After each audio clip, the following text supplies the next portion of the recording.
In the world of leadership, we're obsessed with finding heroes.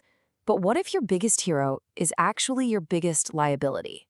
Today, we're diving into a hidden threat that could be undermining your company's resilience and talent retention. We're talking about the high cost of hero culture. And why should you care about this right now? Well, look at this number. 56%. That's the percentage of corporate leaders reporting severe burnout. Now, this isn't just a few people feeling tired. No, this is a full-blown systemic crisis, and it's pointing to a really deep flaw in how we work.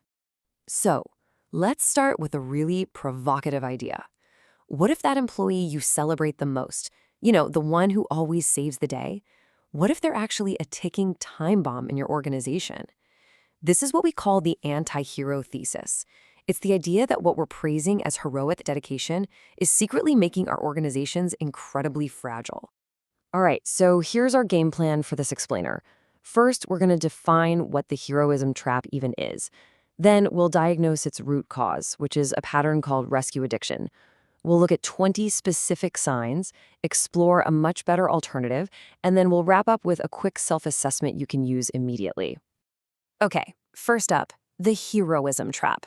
And let's be really clear about something. We are not talking about a personal problem here. We are talking about leadership burnout as a direct, critical threat to your organization's stability, its ability to innovate, and frankly, its entire future. And the data? Well, it paints a pretty stark picture. Just look at these trends. Companies are losing a huge amount of their leadership talent because of burnout. And for the leaders who stick around, both their efficiency and their ability to innovate take a massive hit. This isn't just about morale, folks. This is a direct blow to your bottom line. And here's the real problem at the heart of it all. The hero's actions are just a band-aid. They're masking deeper, broken systems inside the company. So instead of building a truly resilient organization, you end up creating a single point of failure that is absolutely guaranteed to break. So let's shift gears and get into the diagnosis. We've got to get to the root of this behavior. And it turns out it actually has a name. This concept really comes into focus thanks to consultant Wesley Paterson in his book, The Hero's Rope. He argues that a lot of leaders have become so obsessed with carrying their people across the river that they've completely forgotten to teach them how to cross it for themselves. And this brings us to the formal definition. Rescue addiction is a compulsion. It's that automatic, knee-jerk impulse to jump in and fix problems for people instead of building up their ability to solve problems on their own. Think of it like this. It's compassionate leadership that's gone terribly wrong. You think you're supporting your team, but what you're actually doing is creating professional dependency. You're not building leaders, you're building followers who are becoming less and less capable every time you swoop in to save them. So the big question is, how do you spot this in your organization, or maybe even in yourself? Well, Paterson lays out 20 specific observable behaviors that act like little red flags.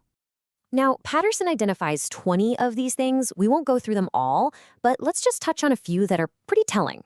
There's time theft, which is this belief that working way more hours than your team is a badge of honor, when really it just models terrible boundaries. Or overtime heroism, where you consistently become the one person a project can't survive without.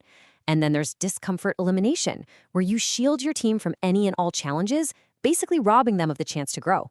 Do any of these hit a little too close to home? Okay, so that was the diagnosis, and yeah, it's pretty stark. But just identifying the problem is only half the battle. The good news is there is a powerful and way more sustainable alternative. So let's pivot and talk about the solution. Paterson's core metaphor just frames this perfectly. The goal is not to be the hero who carries everybody. The goal is to be the leader who provides the rope, the tools, the training, the trust, and empowers people to make that journey all by themselves. And if you put the two paths side by side, it's really a night and day difference. A hero culture, it breeds dependency, and it's fundamentally fragile. But a capability culture, now that builds real resilience. It spreads strength across the entire team, it helps you keep your best people, and it creates an organization that actually gets stronger when things get tough. So how do you actually get there? Well, it starts with some simple, consistent changes in your behavior. First, just pause. Resist that urge to jump in and fix it. Second, instead of giving the answer, ask a simple coaching question. What do you think we should do? Third, give them tools, not finished solutions. And finally, when people solve problems on their own, you have to celebrate that publicly. Now, to make this really hit home, let's walk through a tangible first step. We're going to do a quick diagnostic so you can see where you stand on one of the most common rescue behaviors out there. We're going to focus on just one of those 20 behaviors, time theft. This is that deep-seated belief that self-sacrifice is the same as dedication. So just take a moment and reflect on how often this might be showing up in your own leadership style. All right, be honest with yourself here. On a scale of 1 to 5, how often do you work way more hours than your team? How often do you cancel personal plans because of a work issue? Do you ever feel guilty when you take time for yourself? Do you skip meals or lose sleep to hit a deadline? So if you scored high, what does that actually mean? Well, here's the uncomfortable truth from Paterson's work. Your personal martyrdom isn't creating excellence. It's actually fostering mediocrity.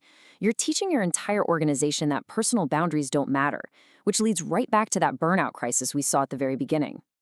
And this quote really captures the ultimate goal here. You see, true leadership isn't about making yourself indispensable. It's about building a team that's so capable and so resilient that it doesn't need you for its day-to-day survival anymore. So let's end with a question that gets right to the heart of all this.